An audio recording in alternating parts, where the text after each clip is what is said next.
The predator-prey relationship is an interaction between species in which one organism, predator, eats another organism, prey. Charles Darwin's evolutionary theory's underlying concept is that organisms continually evolve to better adapt to their environment. With this theory in mind, predators may continually evolve and become more efficient at catching their prey until the prey go extinct. Obviously, this isn't the case. The reason behind this is the fact that the two species in the relationship evolve in response to each other. This theory is called coevolution.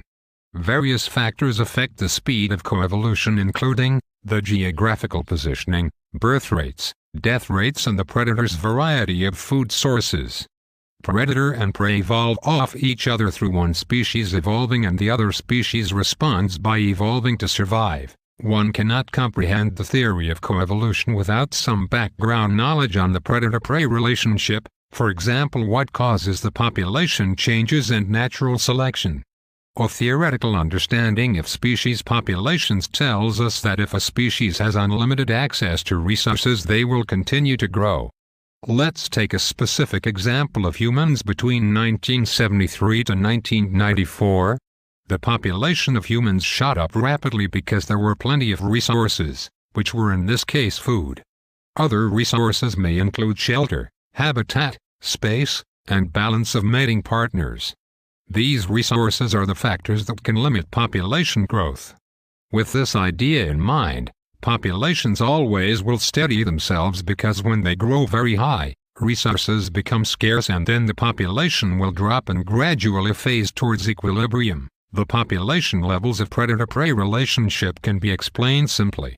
When there are many predators, the prey population will decrease because the predators consume them. This will in turn cause the predator population to decrease because their food source is scarce. This system will eventually find a balance of predator and prey population.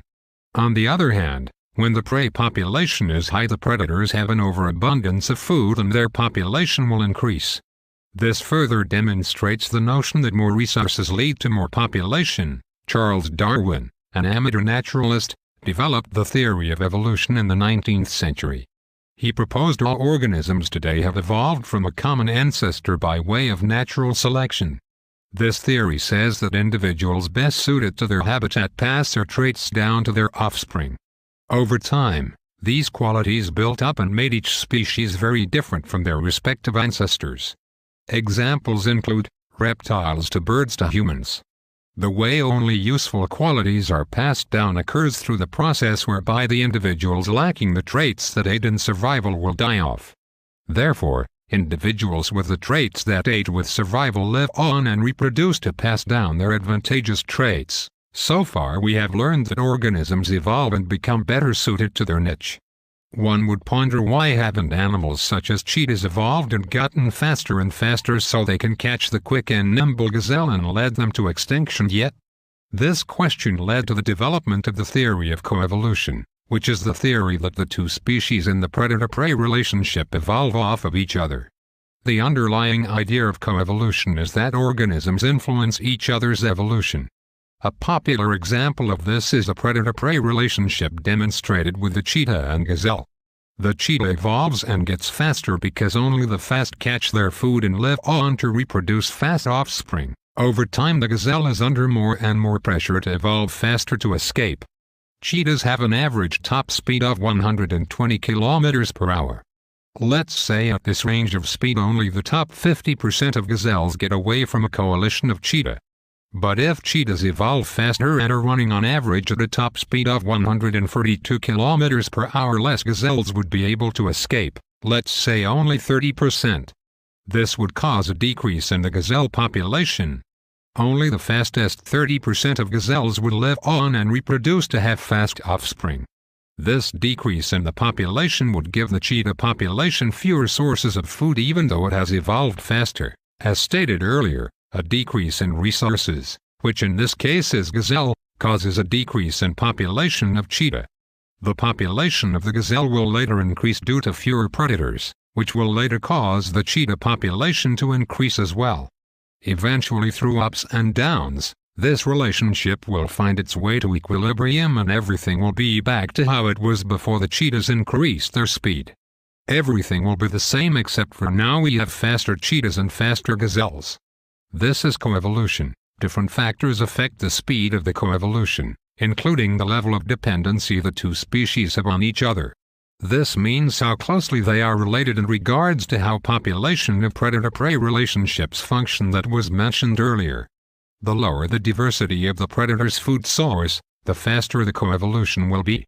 For example, if the predator only eats one species of prey, the two will co-evolve much faster.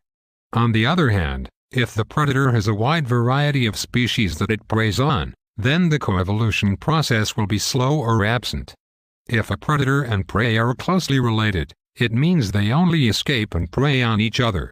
This speeds up the process because they only take each other into account in their respective evolutionary processes. The cheetah and gazelle relationship mentioned earlier is an example of a closely related predator-prey relationship, a predator-prey relationship that is not as closely related as between the red-tailed hawk and mice. The red-tailed hawk also preys on rats, muskrats, ducks, pigeons, and many reptiles. Just about every other carnivorous or omnivorous animal will gladly eat a mouse when given the chance. When the red-tailed hawk evolves and, for instance, gets a stronger beak, the mice will not evolve in a way to escape specifically the red-tailed hawk because they have so many other predators to worry about. Therefore, the coevolution process between the two is very weak. Coevolution is not consistent along all geographical areas. The geographical mosaic approach to understanding coevolution is predicated on the existence of variable selection across the landscape of an interaction among species. Many ecological factors such as resource availability go into making a mosaic of selection. The mosaic of selection causes differences in the strength of coevolution. The result is places where coevolutionary responses are high, referred to as hotspots, and places where coevolutionary responses are weak or absent, referred to as cold spots, throughout the entire range of species. Edmund D. Brodie, Jr., B.J. Ridenhourb, and Brodie III further investigated the idea that geographic structure influenced predator-prey coevolution by measuring TTX tetrodoxotin resistance in the garter snake Thamnophis certilis over the range of its ecological interaction with toxic newts of genus Taricha. They tested TTX resistance in over 2,900 garter snakes representing 333 families from 40 populations throughout western North America. Resistance levels vary substantially among populations and over short distances. Areas where the predatory response from garter snakes to develop resistance is high are referred to as hotspots. Hotspots are surrounded by areas of declining resistance of TTX until they reach areas of very low TTX resistance referred to as cold spots. These studies showed geographical positioning among populations are a vital determinant in the structure of coevolution of predator-prey. So far we have discussed the coevolution of the predator-prey relationship only as a stabilizing feature. Coevolution can have a destabilizing effect and lead the relationship away from equilibrium. Predators maximize their captures by evolving to catch their prey's phenotype. Prey can have a bidirectional axis of vulnerability. This means they can reduce their risk by having a trait move further away from the phenotype by either getting larger or smaller. However, if some of the preys of the same species evolve smaller rather than larger, it will cause a rift in the species. Some predators will evolve larger to change their range of phenotypes they can consume to the larger phenotypes, while other predators will evolve smaller to change the range of phenotypes they can consume to the smaller prey phenotypes. The predators will evolve bidirectionally as a species now instead of unidirectionally. This bidirectional evolution can cause large physical differences amongst the species until they are no longer considered the same species. Issues may arise from there not being a balance of predator-prey from a branch of the species. That is, if there are too few prey for the predators to feed on, the entire branch of predators may go extinct. Coevolution of predator-prey can be compared to an arms race. As one species strengthens, the other responds similarly. The simplest example is that of the cheetah and the gazelle. As one gets faster, the other follows, for if it does not, it will face death by either starving or being eaten.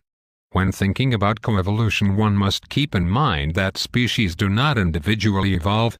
It happens over time because the individuals that do not have the traits that promote survival die off and the ones that have them prosper and pass their traits to their offspring. Coevolution can be destabilizing if prey evolved bidirectionally, which leads to predators evolving bidirectionally.